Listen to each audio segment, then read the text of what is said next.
Meus irmãos, paz do Senhor, Cláudio Souza, canal Discipulando com a Bíblia.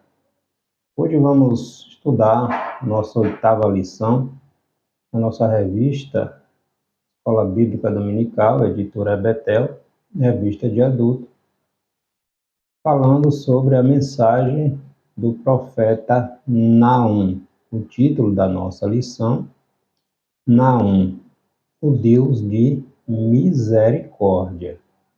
Nosso texto áureo está em Naum, capítulo 1, versículo 7. O Senhor é bom, uma fortaleza no dia da angústia, e conhece os que confiam nele. Nossa verdade aplicada: quando estamos no centro da vontade de Deus, sua proteção e a sua justiça estão sobre nós. Nós estamos estudando nesse trimestre os profetas menores. E hoje vamos estudar o livro e a mensagem do profeta Naum. Os objetivos da nossa lição: apresentar o cenário da mensagem do profeta Naum, falar acerca da bondade e da ira de Deus e extrair lições. O que é que temos, o que é que aprendemos com a mensagem do profeta Naum? O profeta Naum, ele era do reino do sul, Judá, e ele profetizou contra uma nação gentia. A mensagem dirigida à Assíria e sua capital, Nínive. O nosso texto bíblico de referência dessa nossa 8ª lição, livro do profeta Naum, no seu capítulo 1, versículos 1º, 2º, 3º e 7º. Está escrito assim: Peso de Nínive, livro da visão de Naum, o Ecolcita. O Senhor é um Deus zeloso e que toma vingança. O Senhor toma vingança e é cheio de furor. O Senhor toma vingança contra os seus adversários e guarda a ira contra os seus inimigos. O Senhor é tardio em irar-se, mas grande em força, e ao culpado não tem por inocente. O Senhor tem o seu caminho na tormenta e na tempestade, e as nuvens são pó dos seus pés. O Senhor é bom, uma fortaleza no dia da angústia, e conhece os que confiam nele. O profeta Naum, ele foi direcionado por Deus para trazer uma mensagem, uma sentença de juízo contra os ninivitas. Nós vimos na lição anterior, quando o profeta Jonas, mais de um século atrás, havia pregado contra esta nação, contra esta cidade. A mensagem do profeta Jonas era: dentro de 40 dias, Nínive será destruída. A mensagem não era de arrependimento, era de condenação. Mas, quando o rei daquela cidade teve conhecimento da mensagem de Jonas, pregou um jejum durante 3 dias. O povo, do maior ao menor, se humilhou perante Deus, se arrependeu, confessou suas falhas, seus pecados, e Deus não destruiu aquela cidade, aqueles moradores. Mais de 120.000 pessoas foram poupadas da destruição, porque ouviram a mensagem de Jonas e se arrependeram. Aqui na mensagem do profeta Naum, mais de 100 anos depois desta mensagem de Jonas, nessa nova geração de ninivitas, o juízo de Deus estava determinado contra esta nação, e foi o que ocorreu.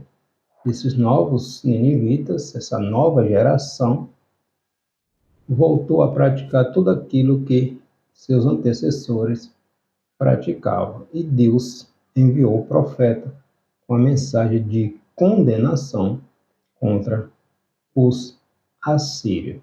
Haja vista que era um povo extremamente cruéis, bárbaros, praticavam atrocidades inimagináveis contra seus inimigos, seja um homem, mulher, criança, todo tipo de barbárie que se possa imaginar, os assírios praticavam contra os povos que eles venciam. Tortura de todos os tipos que eles praticavam. Então era um povo extremamente cruel.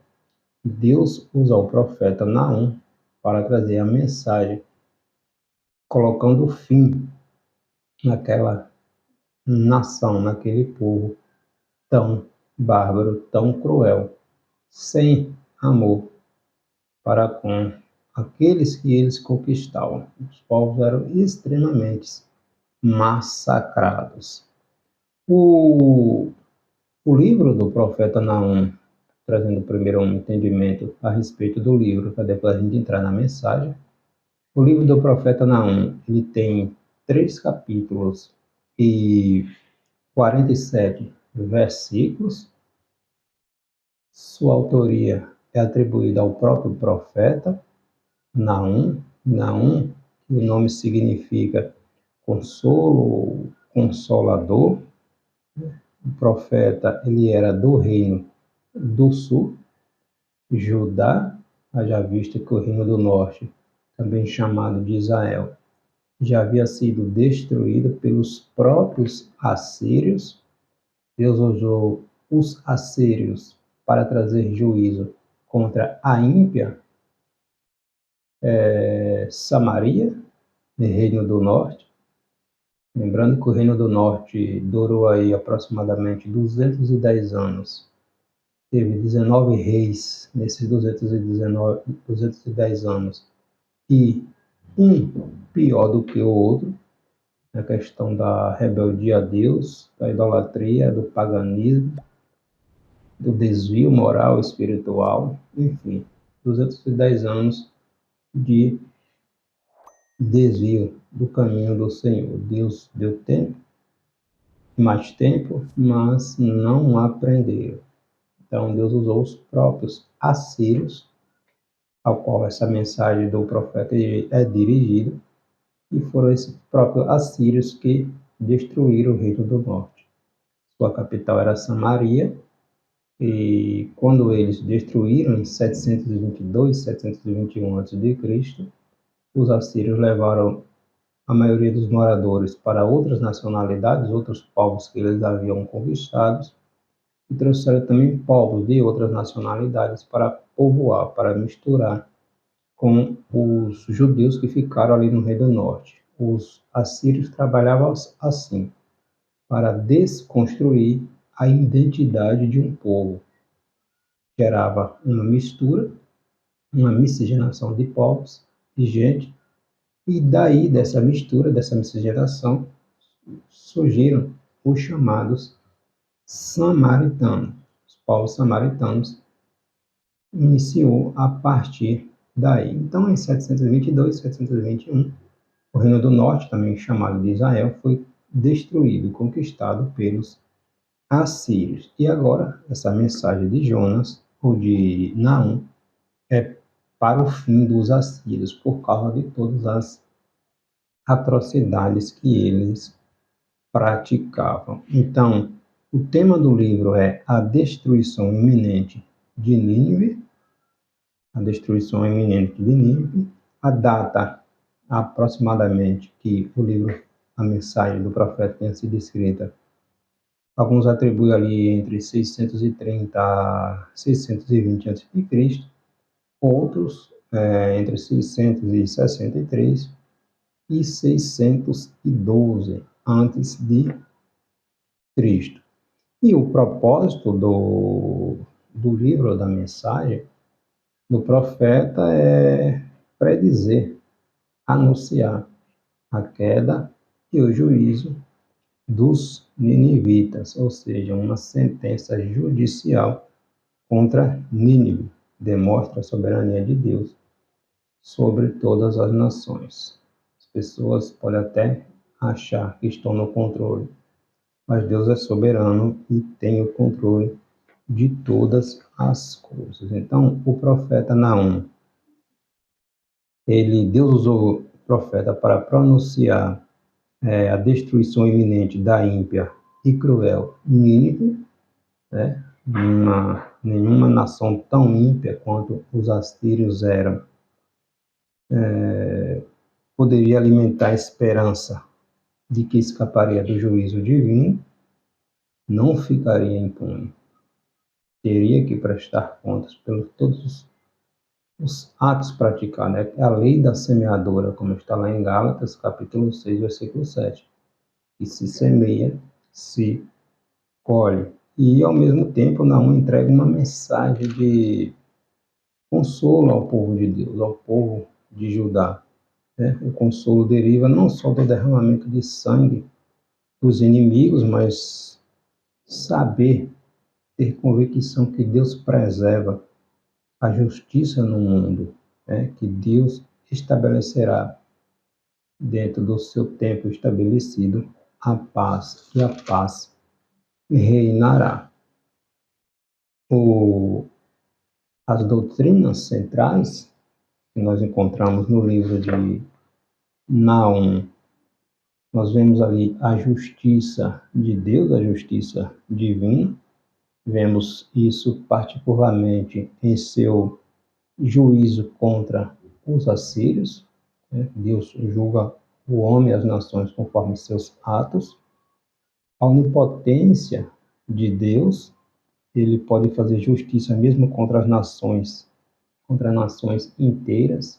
Deus pode fazer justiça contra um povo, contra uma pessoa, contra nações inteiras. Deus dá tempo para que haja arrependimento, mas quando insistem na desobediência, o homem se declara independente de Deus, o homem se declara um Deus, o chamado antropocentrismo, o homem no centro, se rebelando contra o seu Criador, mas chega um tempo em que tem que prestar contas, responsabilidade moral das pessoas e das nações. Deus responsabiliza uma nação pelo terrorismo e pela crueldade contra os seus inimigos. Tudo aquilo que o homem planta, ele colhe, seja uma pessoa, seja uma nação. Nós temos o exemplo, lá em Gênesis, de Sodoma e Gomorra. A crueldade, a maldade, o paganismo, a perversão estava no extremo. E Deus disse: descerei para ver se realmente é assim como tem chegado até a mim.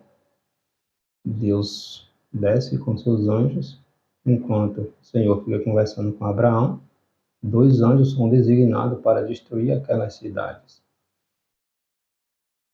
Abraão, vendo que seu sobrinho Ló e sua família moravam ali em Sodoma, ele intercede para que Deus poupe aqueles justos.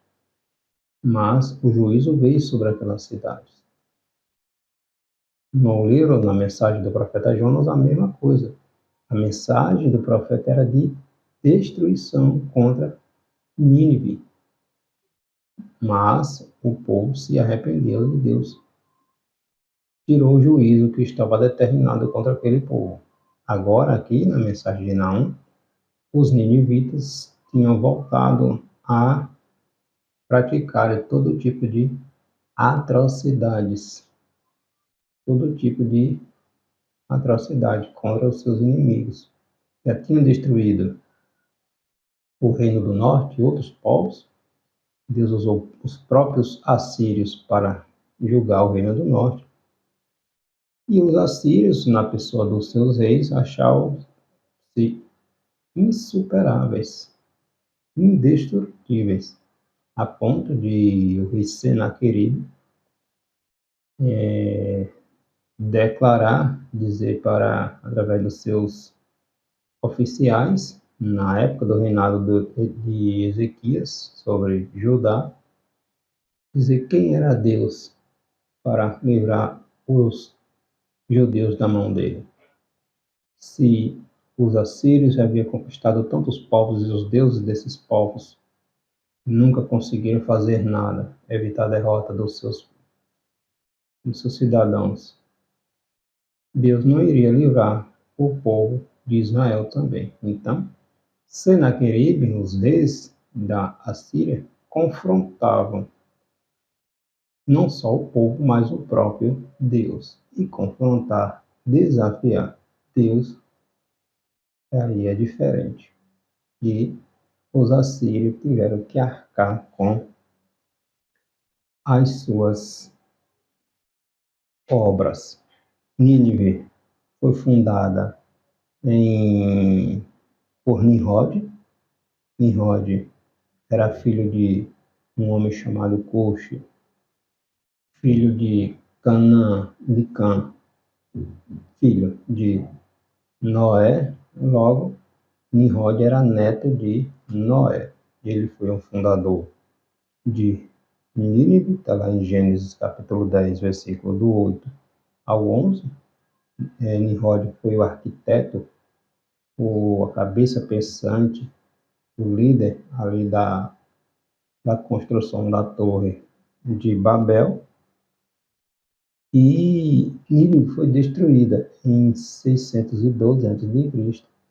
pela coalizão ali dos babilônicos com os medos. E o exército assírio foi aniquilado em 605, totalmente, na batalha chamada Batalha de Carquemes.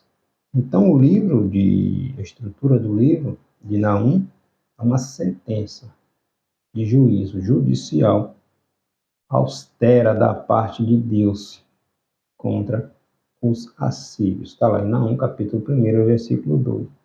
Então, não há mais misericórdia aqui para esses assírios. A misericórdia foi dada lá no tempo de Jonas. Então, Deus não erra.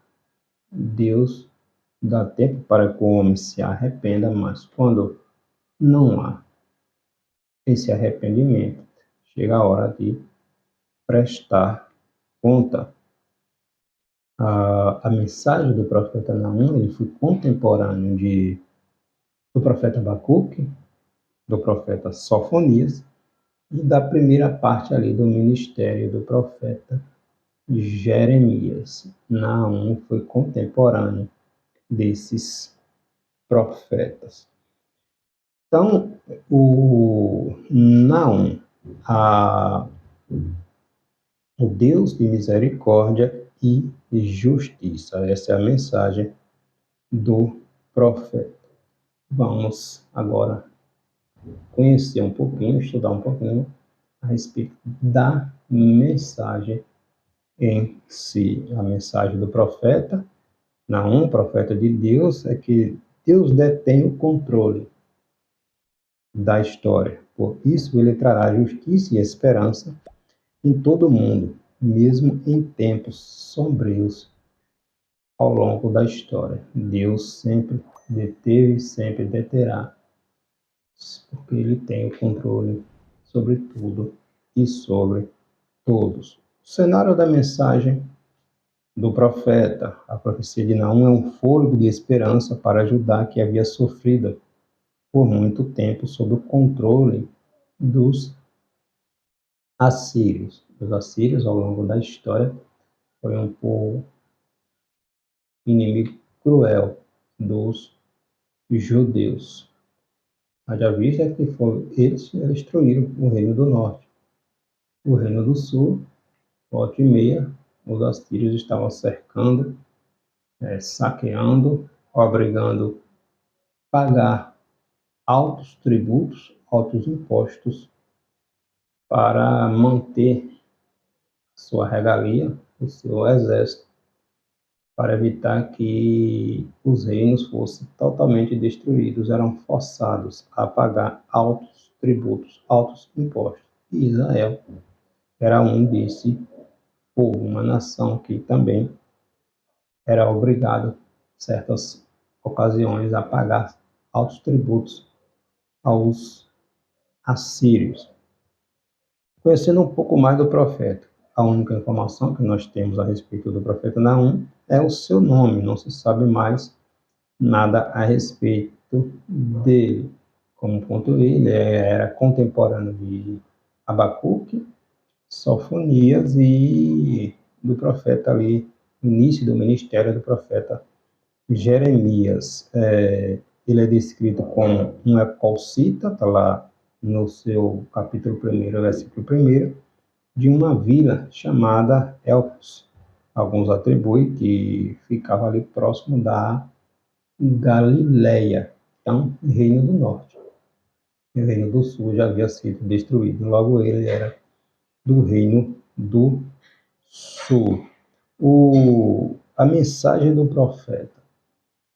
A mensagem do profeta é anunciada no auge do poder assírio. A Síria era a potência mundial naquela época, e é uma clara advertência à cidade de Nínive, que simbolizava ali o reino assírio, por ser sua capital, sobre a destruição que eles experimentariam por causa da sua crueldade com outras nações e a rebeldia de seus habitantes, os ninivitas.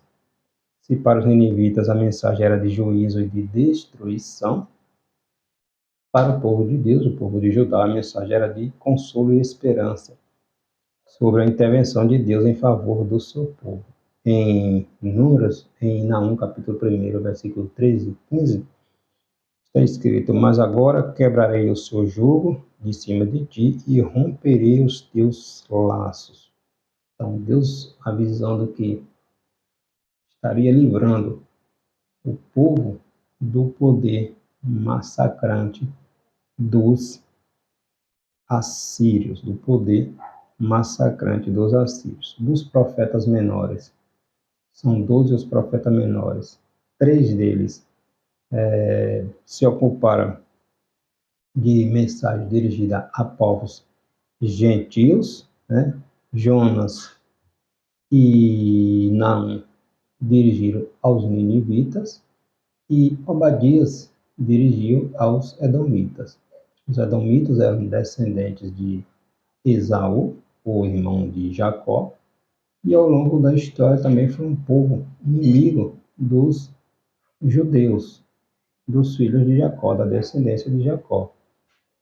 Os ninivitas, os edomitas aproveitavam das oportunidades que os inimigos de Judá invadiam a cidade para também aproveitar e saquear as cidades, além de zombar, escarnecer do povo de Deus, dos seus irmãos que estavam sendo saqueados. Eles aproveitavam também para saquear.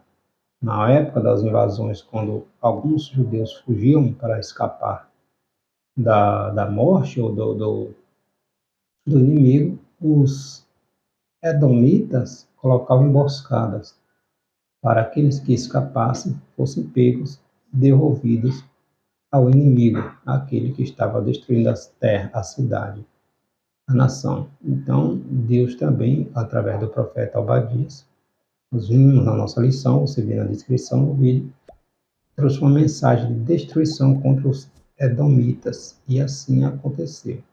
E Jonas e Naum dirigidos aos assírios. Jonas, aproximadamente em 760 a.C., a mensagem contra os ninivitas, e Naum, mais ou menos em 630 a.C., ou seja, um distanciamento da mensagem de um e outro de aproximadamente 130 anos. 130 anos depois da mensagem de Jonas, os ninivitas se arrependeram, a cidade inteira.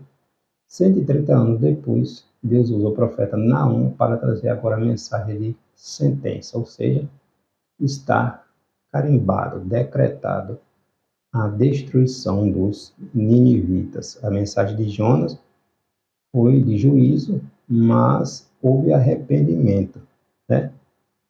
Os ninivitas se arrependeram. Já Naum previu que a punição deveria chegar anos mais tarde, muitas gerações depois do tempo de Jonas. E foi o que ocorreu. A vasta nação assíria chegou à destruição completa, aproximadamente 100 anos depois que Naum profetizou.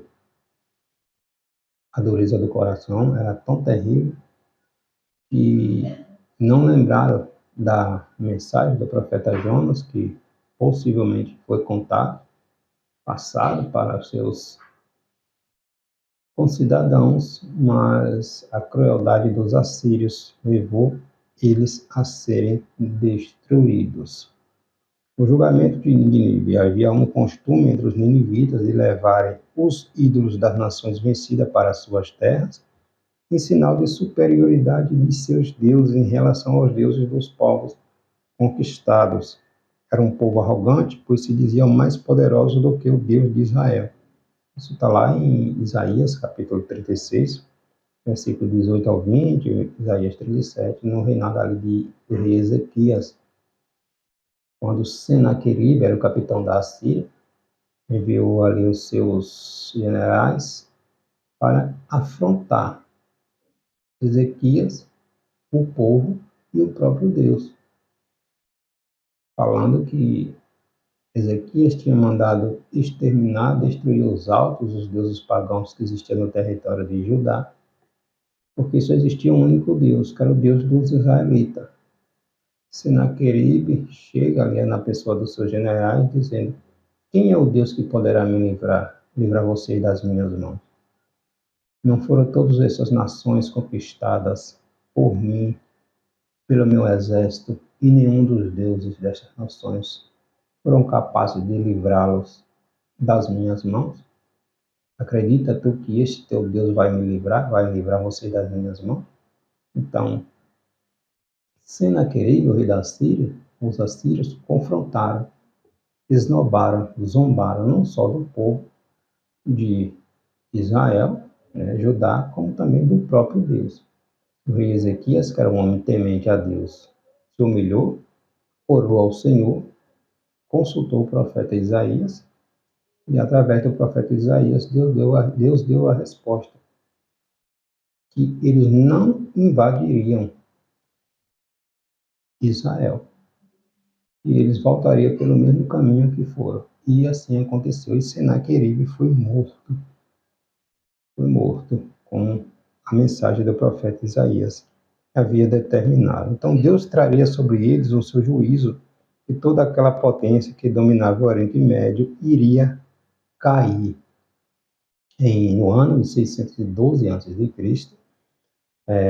os medos e os babilônicos conquistaram Nínive, né? A coalizão ali dos medos dos babilônicos conquistaram aquela grande cidade, esta grande cidade que durante séculos, com expedições de conquista, ocupação, tortura contra seus inimigos, terror e deportação em massa dos povos conquistados, só causaram sangue e lágrimas através do mundo antigo, e finalmente foi destruída para alívio desses povos.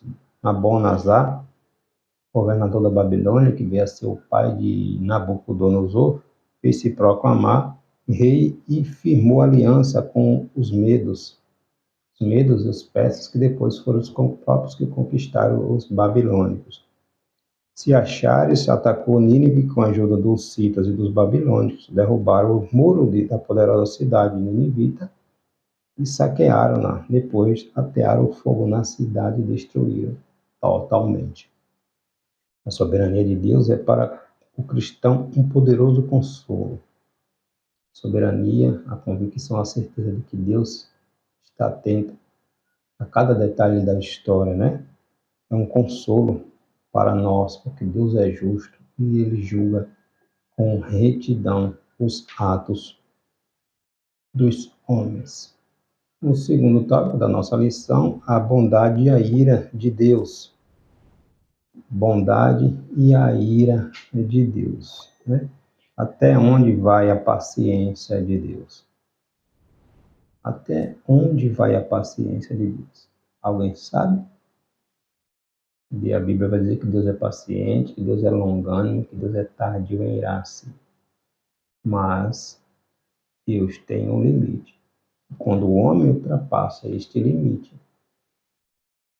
chega a hora de prestar contas. O profeta Naum anunciou arrependimento como elemento necessário para escapar da ira de Deus e experimentar sua bondade. Olha o que está escrito em Naum, capítulo 1, versículo 3. O Senhor é tardio em irar-se, mas grande em força, e o culpado não tem por inocente. O Senhor é tardio em irar-se, grande em força, e o culpado Deus não tem por inocente. Confessa, deixa e anda nos trilhos, pois chega o tempo de prestar conta, né? A sua bondade e longanimidade se estende àqueles que permanecem fiéis. Naum, capítulo 1, versículo 7. Deus não tem prazer na destruição do homem ímpio. Jesus morreu por todos, mas nem todos aceitam o sacrifício do Senhor. O homem vive na rebelião contra o seu Criador. Não há consolo e a esperança para aqueles que vivem debaixo das misericórdias de Deus, aqueles que se arrependem dos seus atos, como foi o caso dos próprios ninivitas, mais de 100 anos atrás, com a mensagem do profeta Jonas.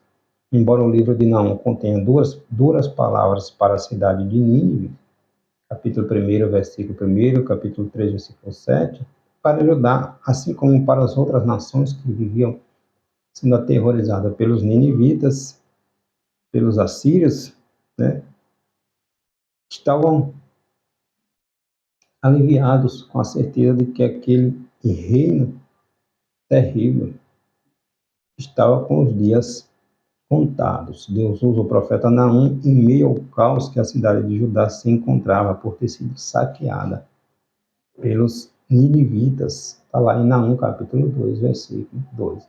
Então, essa nação era extremamente cruel com seus inimigos. E o povo de Deus, os judeus, sofreram muito nas investidas, nas invasões, nos saques e os ninivitas que os assírios praticavam contra o povo de Deus. Tudo, obviamente, em virtude da desobediência, né? O povo se afastou de Deus e as consequências vinham, né, contra aqueles que se rebelam contra o Senhor. Mas havia a mensagem de restauração para o povo de Deus, né? Em tempos passados, os assírios foi usado como instrumento de disciplina para o reino do norte. Ainda assim, os remanescentes de Judá pouco aprenderam com o que os seus compatriotas passaram.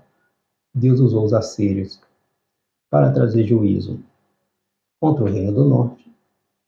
E nós vemos lá no livro de Abacuque, algo interessante, nós vamos estudar ainda, Deus usando os babilônicos como um instrumento de juízo contra o reino do sul, Judá. O reino do sul durou aí aproximadamente 150 anos depois da destruição do reino do norte. E a maldade, o desvio moral, as injustiças, a devassidão, a idolatria, era terrível também no reino de Judá. E Abacuque, vendo aquilo, ele pergunta a Deus até quando o Senhor iria tolerar aquilo no meio do seu povo. Deus responde ao profeta que iria usar um povo para trazer juízo contra contra os judeus. E este povo eram os babilônicos. Aí Abacuque pergunta a Deus como o Senhor ia usar uma nação, um povo mais ímpio ainda do que o próprio povo de Deus, para trazer juízo e justiça. E Deus faz o profeta entender que no tempo certo, os próprios babilônicos também teriam que prestar contas ao Senhor pelos seus atos. Então, Deus trabalha na história. Nada nem ninguém frustra os planos de Deus. Nem a pior das traições, que foi o caso de Judas Iscariotes, frustrou os planos de Deus. Pelo contrário, corroborou. contribuiu para que os planos de Deus se cumprissem. Então ninguém frustra os planos de Deus. Deus tem o controle da história, né? A vitória do povo de Deus, a vitória do povo de Deus. A conduta dos ninivitas com seus adversários era de uma barbaridade sem precedentes. Além de matar, saquear, eles também usavam a tática da tortura com requinte de crueldade para infligir medo e implantar o terror em todos os povos que eles invadiam, conquistavam, que pagavam tributos, ficavam sujeitos a eles, né? Eles usavam o medo dos povos para extorquir e assegurar que lhes pagassem altos impostos, altos tributos, sustentando assim o estilo de vida deles e a manutenção do seu numeroso exército. Mas tudo isso teria um fim. Deus já havia decretado por meio da mensagem do profeta Naum. Está lá em Naum, capítulo 12, versículo 3.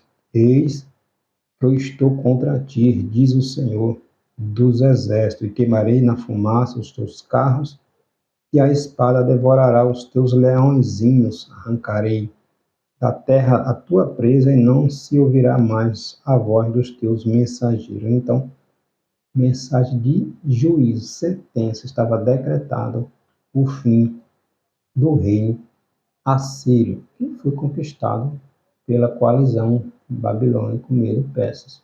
Com a derrocada do reino assírio, a Babilônia se tornou-se a potência do momento, né? Então, foi a Babilônia que conquistou o reino do sul, Judá. As grandes potências mundiais estão nas mãos de Deus e nada do que possa ser e possui será capaz de livrá-los no dia do juízo do Senhor, se o estiver confrontando com o seu modo ímpio de viver. Então, o Egito, anos, séculos atrás, que era a potência, foi destruído. Deus, através ali de Moisés, enviando as pragas, destruiu ali o reino do Egito, se tornou um reino simples. Os assírios, nessa época, era que ditava as ordens, foi conquistada pelos babilônicos, os babilônicos foram conquistados pelo Império Medo-Persa, o Medo-Persa é conquistada pelos gregos, depois surgiu o Império Romano, e daí surge reino, cai reino, surge reino, cai reino, porque Deus é soberano. O único reino que nunca terá fim, que nunca tem fim, nunca terá, é o reino do Senhor Jesus Cristo, porque é um reino eterno, é o reino do Senhor, do Deus vivo. Mas o homem é só criatura, ainda que ele se autodenomine independente de Deus. A pandemia vem mostrar aí, não existe rico nem pobre, nem feio nem bonito, nem gordo nem magro. Quando Deus chama para prestar contas, o dinheiro não pode salvar ninguém. O poder, né, não pode salvar ninguém. Deus é Senhor e sempre será Senhor. Eu aceito, você aceita, eu acredito, eu creio, você acredita, eu creio ou não. Deus é Senhor. E mais cedo ou mais tarde, a lei da semeadura chega para todo mundo, né? Então, o que é que a gente aprende mais ainda com essa mensagem do profeta Naum? A tônica do livro de Naum é a justiça de Deus e deve ser uma mensagem para todos nós, em todos os tempos. O Senhor não perdeu e não perderá o controle sobre os acontecimentos e nos tempos determinados por Ele fará sua intervenção, como tem acontecido na história, em todas as épocas. A justiça é de Deus. A palavra do Senhor sempre irá se cumprir. Jesus diz em Mateus 5, falando ali no Sermão da Montanha, capítulo 5, versículo 18, porque em verdade vos digo que até que o céu e a terra passem, nem um jóio, nem um tio se omitirá da lei, sem que tudo seja cumprido. A única profecia que não falha é a profecia do Senhor, a palavra de Deus. Mas do homem, o homem se declara hoje Senhor, o Todo-Poderoso, amanhã aparece uma enfermidade e mata.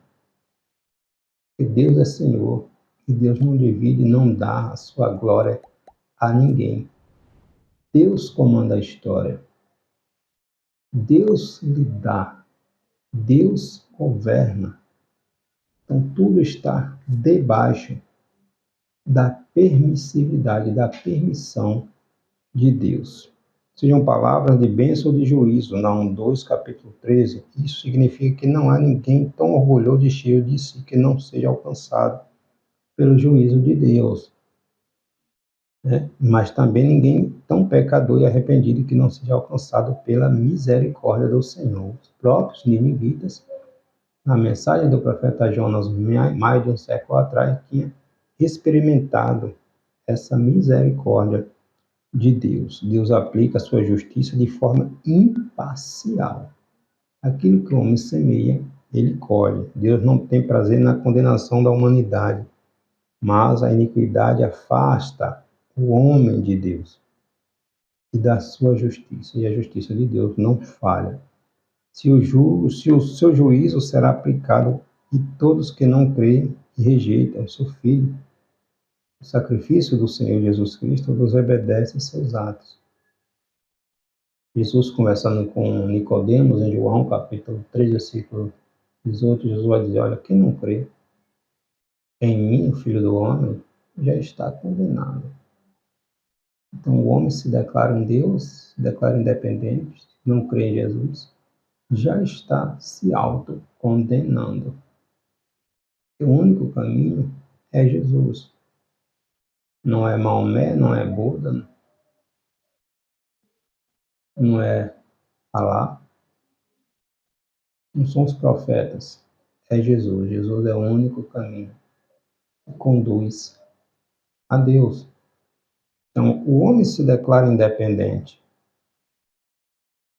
mas na hora da morte ele tem que reconhecer que existe alguém superior e que ele vai ter que comparecer. Em Isaías capítulo 6, versículo 6, Isaías era profeta, Isaías tinha intimidade com Deus. Isaías viu a glória de Deus.